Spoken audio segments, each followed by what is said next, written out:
Hi Capricorn, bagong taon, 2025. Year 2025, ito na po ang inyong reading. Kuha tayo ng ilang messages na marahil ay kailangan yung marinig. Mensaheng gabay lang po. Kung ano man yung ating makukuha, hindi ko po tatamisan, pero naway wag lang din po lalaliman. As usual, mensaheng gabay lamang po. Okay, so sige. Tayo po ay live sa ating YT YouTube. Balikan ko kayo guys after nito, Capricorn. Para sa mga taong maaring makapakinig nito. Capricorn, guidance po.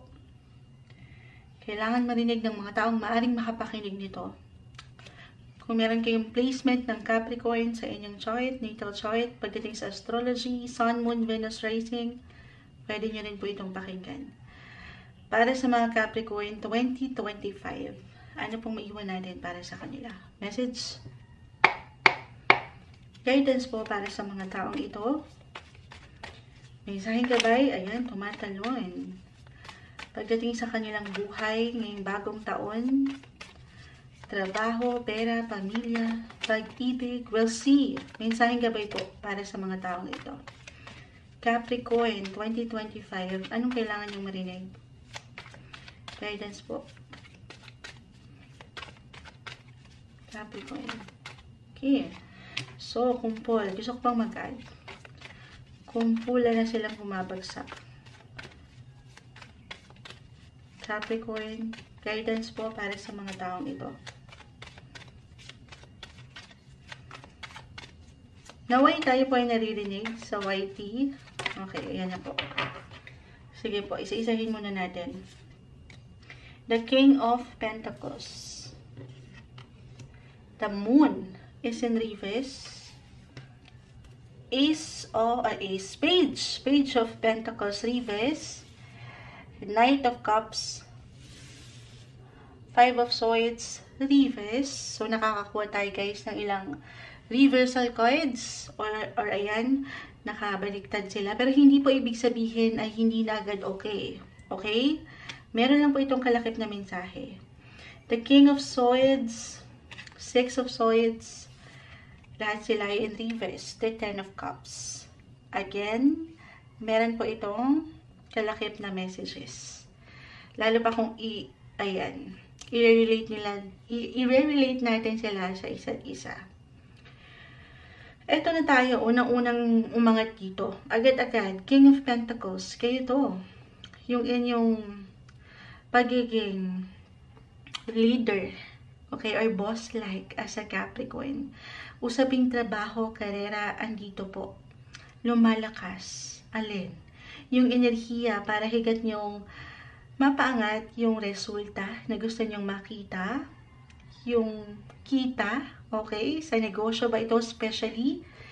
Kasi astrologically, papasok ko agad ito, mag-highlight rin ng inyong business, 7th house, para sa ilan sa inyo na merong negosyo. Maganda po yung flow. The King of Pentacles is here, pero regardless, okay? Tayo po ay general reading, of course. Just only take what resonate. Kahit po pare-pareho kayo ng sign, Capricorn, ang bawat isa po ay magkakaiba. Malawak ang nais iwan ng baraha, isa-isahin natin. Okay? Andito kasi, King of Pentacles, yung pagiging entrepreneur or businessman. Pero again, kung andito man kayo sa isang opisina or sa isang kumpanya, aangat po yung inyong lakas. Or maybe a reminder na patuloy yan paangatin sa inyong mga sarili, yung kakayanan nyo, yung natural. Ito, natural sa inyo. Yung pagiging career and goal-oriented nyo sa inyong ginagawa. Buhay, trabaho. At dyan, hindi ka mawawalan. Okay? Hindi ito something mababaliwala. Andito pa yung security and yung prosperity. Yung kayamanan. Sana all. Kasi nga, ito yung something guys. Something na patuloy na magmumula po sa yung pagsusumikapan, paghihirapan. Okay? So, syempre pa, maybe a reminder, wag mong pagdudahan kung ano yung pwede mo pang magawa ngayong bagong taon, 2025. Okay, Page of Pentacles, the moon, ayun lang tayo. Kasi ang ilan, kaya nga maybe yun yung pinaka-weird, yung duda. Yung duda, baka hindi kasi ito something mailaban. Dahil nga, nagdududa kayo sa kung ano pa yung kaya nyo na ipakita.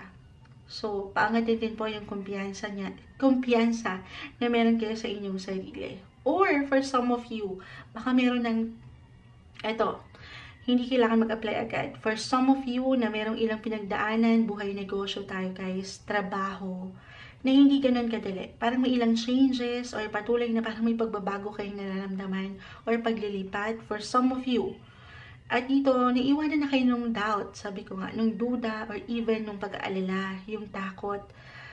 At baka, baka hindi nyo ilaban, hindi kayo kumilos, na ayaw natin. Page of Pentacles po, sa higit na praktikal, baka tama rin. So, wag naman. Paangatin yung natural sa inyo. Natural to sa'yo, Capricorn. Yung pagiging masipag mo. Yes po. So, papaangatin ito ng pagkasapat. Siyempre, balance pa rin ngayong bagong taon. Or, ayun nga yung na-mention ko, ito yung ipapasok ko Napapalayo si Moonchild. Ipapasok ko yung, kung meron man po, kayong pinagdadaanan, ngayon pa lang, or nitong mga nakalipas na buwan, nitong nakaraang taon, ito, na hindi ganun kadali, hindi kayo masyadong nakasabay, or merong hindi naging okay yung ganap sa work, maging ano pa man yan, gaano man kaliit kalaki. Then, ito daw po ay, syempre, meron kayo dyan na aral na naibaon. At sana po gamitin niyo raw yan ngayong bagong taon, kung paano kayo bubuo ng mga bagong desisyon at pag-aksyon. Kumbaga, learnings from that experience or from this failure, if ever man, guys, lahat tayo normal dumadaan sa failure. Hindi tayo perfect, okay? Meron tayong, halimbawa, sa isang negosyo, hindi naman laging ito ay sagana or, alam mo yun, pumapatok sa masa. Pero, sana gamitin mo raw yan, hindi para ma-stock or tumigil na lang. Gamitin mo yan bilang inspirasyon at motibasyon sa'yo para higit mong galingan. Okay? Hi! Una-una yun yung unang ating nakikita. Pero, ano man yung katayuan, guys, meron kayong lakas, meron kayong power, andito yun sa inyo. Alisan yung pangamba sa iyong buhay trabaho. Dito pa rin tayo. Ipapasok ko ito astrologically. Still, itong si Jupiter, which is the planet of luck, expansion, ay nasa inyo pa rin 6th house of ano yan. Kasi napag-usapan na natin work. Dito pumapasok sa 6th house ng inyong daily work, routine, yung pang-araw-araw na serbisyo, kung saan kayo naglalaan ng inyong enerhiya para magtrabaho. Yung work service or employments. This year, 2025, Capricorn, maaaring ito pa rin yung patuloy mong higit na pagtuunan ng pansin. Okay? Kaya naman, ito tayo. If ever mag-apply yung pagka-busy at productive sa work, yes guys, hindi kayo mawawalan. Sabi ko nga, yung healthy and pagka-wealthy, pagdating sa career, meron. As long as sasamahan ito ng pag-aksyon. Hindi kayo mawawalan ng offer, ng opportunity. Okay? Yan naman minsan parang nawawala yung stability or hindi nagiging matatag ang mga sitwasyon. Pero as long as you are moving forward sa buhay, hindi ka mawawalan. Meron at merong trabaho para sa'yo na naghihintay. Okay? Pero yun nga, if ever mag-apply man itong aking ilang na ma-mention guys, itong pagka-healthy naman when it comes to work, dito tayo, saan yun? Dito tayo, Capricorn. Kasi sa 6th house po, dito pa rin yun pumapasok rin kasi yung sektor ng kalusugan. Hindi po isang medical advisor ang Moonchild. Simpleng tarot card reader lamang po ito.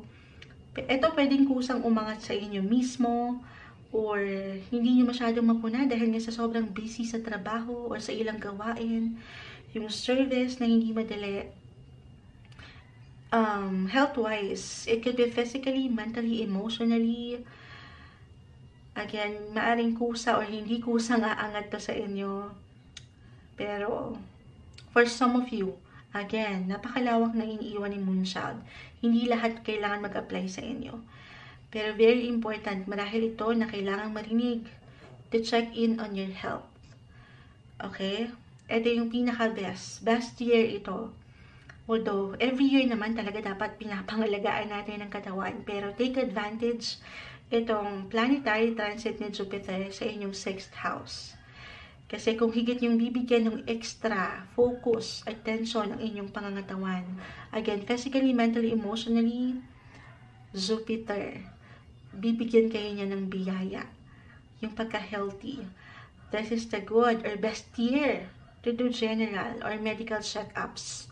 Or magpatingin kayo kung kinakailangan. Or kung meron talaga kayong visible pain na kinakaharap. Huwag baliwalain, okay? Bigyan ng focus. At dyan, meron tayong healing, may paggaling tayong nakikita. Sobrang mag-apply din yan dito sa trabaho, no? Sa dami ng pwedeng ihain sa inyo ng universe na trabaho or ilang gawain. Minsan, lalo pa kung natural, ay aangat pa rin yung pagiging goal-oriented nyo, as I've mentioned. Nag-iinit kayo sa inyong ginagawa. Buhay karera, saan kayo kumikita. So, dyan, may tendency na baka hindi nyo maramdaman or mapuna yung kayo naman. Again guys, physically, mentally, very important to listen. Listen to your body, guys. At sa part na po yan, ay kayo lamang ang higit na makapagsasabi. Okay? Pero kung tutulungan, again, kung pagtutuunan nyo lang din ng pansin, balance is the key, ang inyong sarili. Kung baka hindi lang naman sa trabaho ang sektor ng ating buhay, yung kayo rin, sektor ng inyong kalusugan. Ngayon pa lang, tulungan ang sarili, magpalakas, magpagaling, at ang ganda, healthy, wealthy. Yun yung nakikita natin, version 2.0 ng mga Capricorn ang aangat. Okay? So, kung meron kayong mga New Year's resolutions, ano ba to? Pagdating sa fitness, new healthy lifestyle, exercise, huwag niyong kakalimutan si Moonchild. Okay? Idamay niyo na sa inyong mga year. Kailangan natin maging Capricorn ako ngayong taon. Charot. Kasi, ayan, nag-highlight po ang health.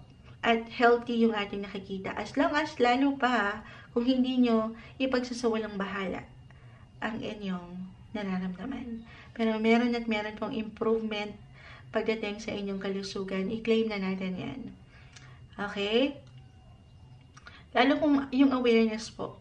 Kung magiging aware kayo dito at hindi nyo babaliwalain kung aking i-apply dito sa ilang coins mo. Panatilihan yung pagiging present ng iyong balance na hindi madali. Lalo pa, again, kung may mga priorities na rin kayo itong mga breadwinners, providers na hindi madali. Pero balance is the key.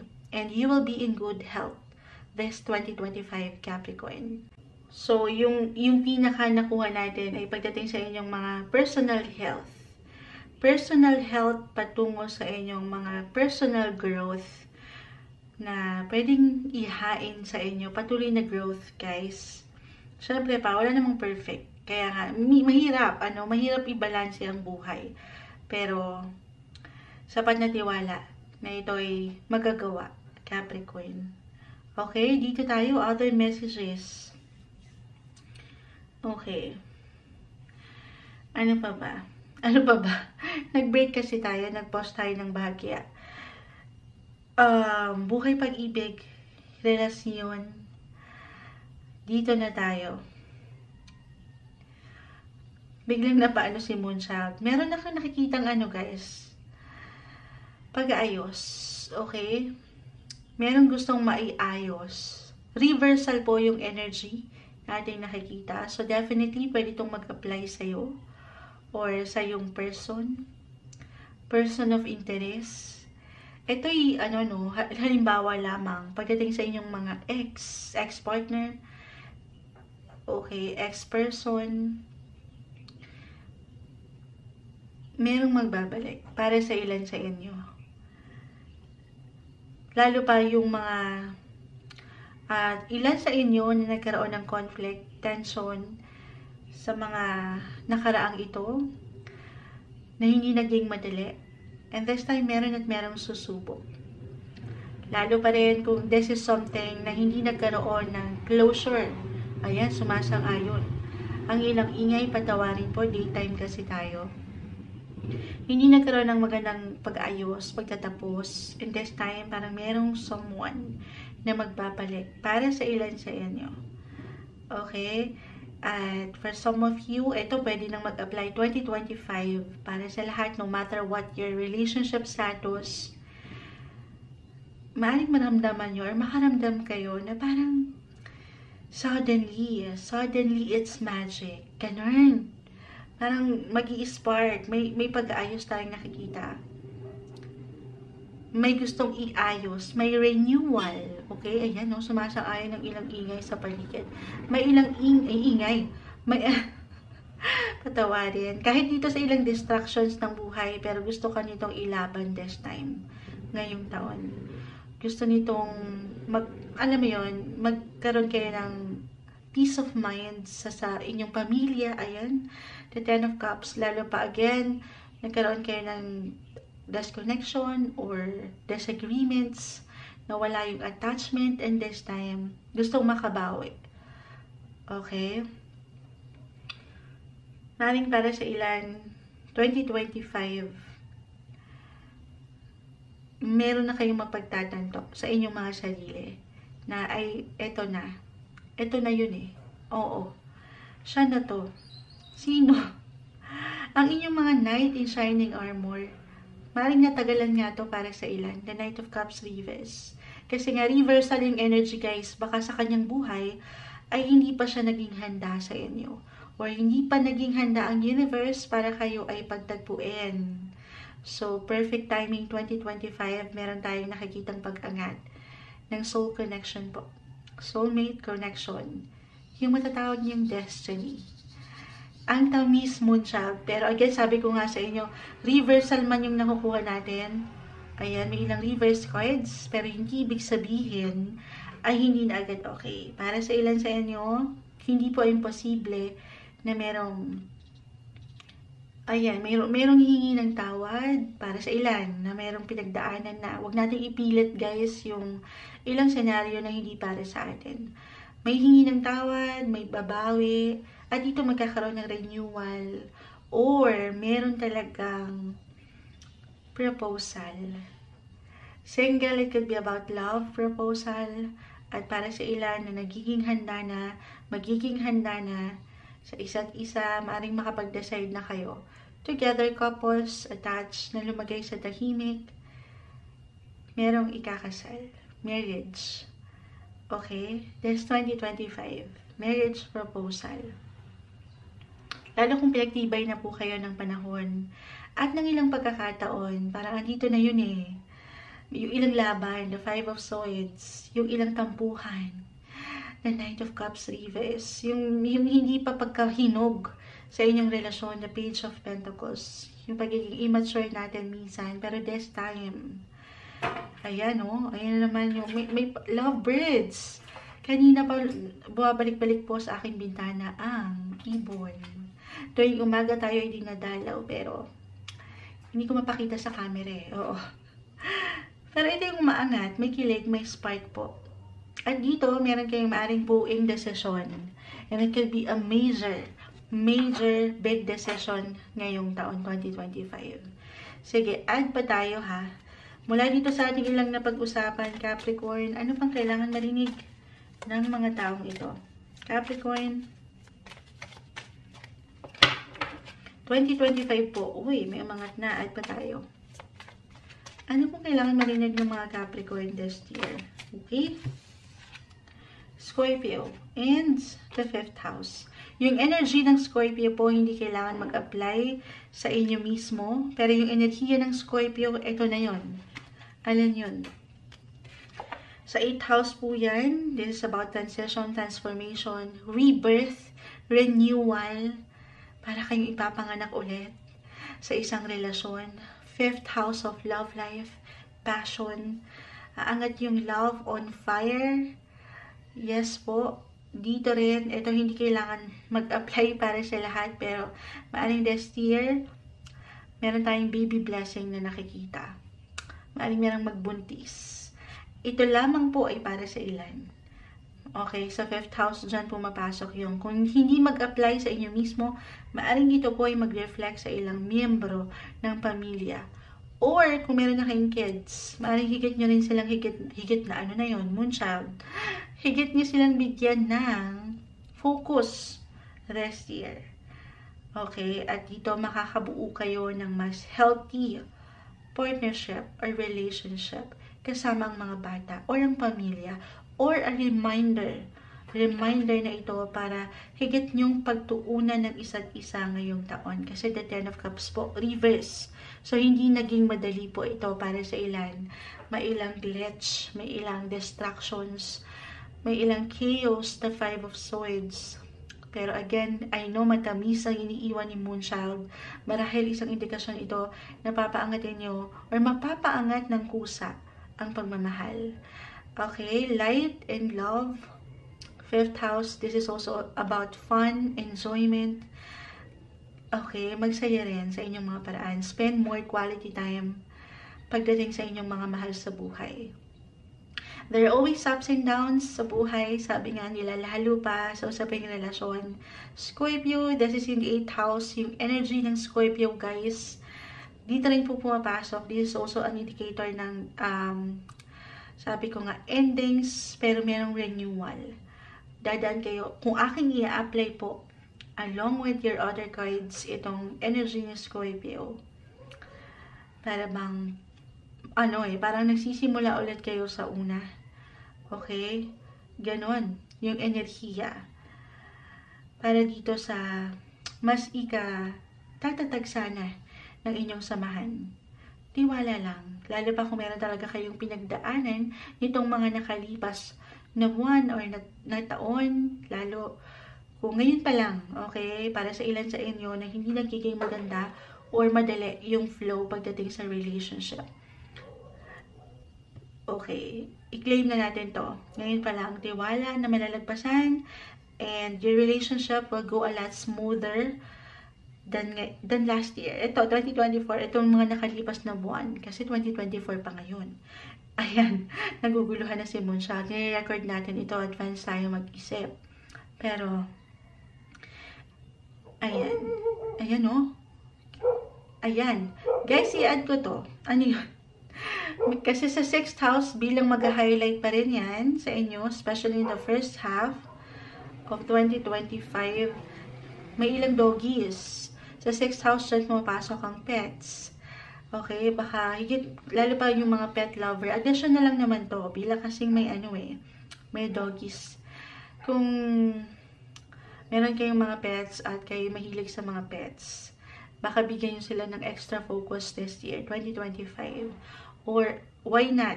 Sabi nga nilang mga pets ay stress reliever. Baka makatulong para sa ilan na merong pinagdadaanan na hindi ganun kadali pagdating sa relationship.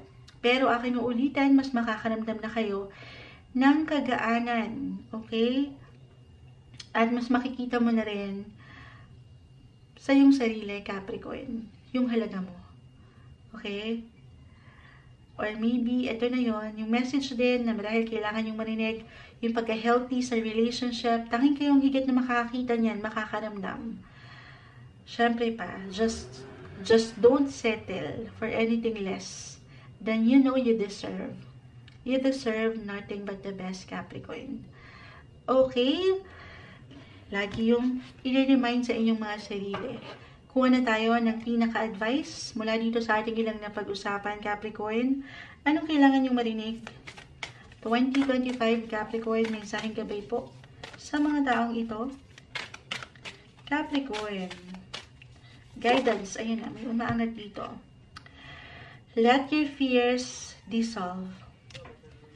Full moon in Cancer. Hindi kailangan mag-apply yung sign, pero yung full moon, meron sa ito na yon. Yung aking ilang na-mention, yung ilang takot, yung ilang kaba, pangamba. Let your fears dissolve. Tunawin mo na raw yan. Tunawin yung mga ilang negative energy na hindi makatutulong para sa'yo ngayong taon. Or ngayon pa lang. Diba? Tingnan natin. Ano pang ma-add natin for Capricorn? Actually, Cancer yung nakita ko. And Capricorn, Cancer axis, this is about relationship. Astrologically, sa 7th house babagsak. Very compatible kasi ang Cancer and Capricorn. So, about relationship yan. Alisin yung takot. Tunawin, alisin ang takot sa relasyon. Go with the flow ng, syempre pa, unti-unti. Ito ay isang proseso. Isang proseso. Depende sa pinagdadaanan nyo. Ay, ang lakas ng buntong hininga ni Moonchild. Know that you are loved. Know you are loved, Capricorn. New moon, full moon. Ito na yon. Dadaan kayo sa endings. Yung ilang kailangan yung i-let go, i-release. At ito yung mga takot na kailangan yung tunawin. Let your fears dissolve. Full moon. And this time, papasok na yung mga bago. New moon in Libra. Libra is in the 7th house. Nag-highlight. Astrologically, guys, mag-highlight ang 7th house of relationship nyo.